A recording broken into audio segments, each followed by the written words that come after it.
রাহি আমার স্ত্রী, ও এ বাড়ি ছেড়ে কোথাও যাবে না। রাহির অপমানে পাশে দাঁড়িয়ে মাকে যোগ্য জবাব দিল রাহুল। হ্যাঁ বন্ধুরা, আমরা এমনটাই দেখতে পাবো শুধু তোমারই জন্য ধারাবাহিকের আগামী পর্বগুলোতে।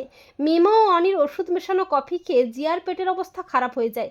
জিয়া ঘন ঘন পাতলা পায়খানা করতে থাকে।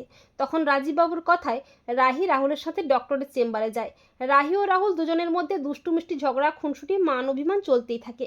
অপরদিকে অনি মায়ের হাতের মার খেয়ে রেগে মেগে বাড়ি থেকে বেরিয়ে যায়।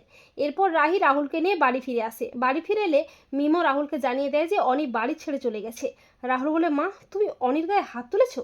তখন কনক রাহিকে দোষারোপ করে বলে, এই মেয়েটার জন্য আমার সংসারটা একেবারে তছনছ হয়ে যাচ্ছে। তোমার জন্যই আমার অনি বাড়ি ছেড়ে বেরিয়ে গেছে। গুরুমা ঠিকই বলেছিলেন, তুমি একটা অলক্ষ্যে অপয়া। যাও, এ বাড়ি থেকে এক্ষুনি বেরিয়ে যাও, আমাকে রেহাই দাও। রাহির খুব কষ্ট হয়। রাহুল রাহির হাতটি ধরে বলে, ও আমার বিবাহিত স্ত্রী, ও এ বাড়ির বউ, ও এ বাড়ি ছেড়ে কোথাও যাবে না। রাহুল বলে, রাহি যে যাই বলুক আমি জানি তুমি এ বাড়ির লক্ষ্মী, তুমি কখনোই বাড়ি ছেড়ে কোথাও যাবে না। রাহি মনে মনে ভাবে, সত্যি রাহুল, সত্যি তুমি আমাকে তোমার কাছে আটকে রাখবে সারাটা জীবন?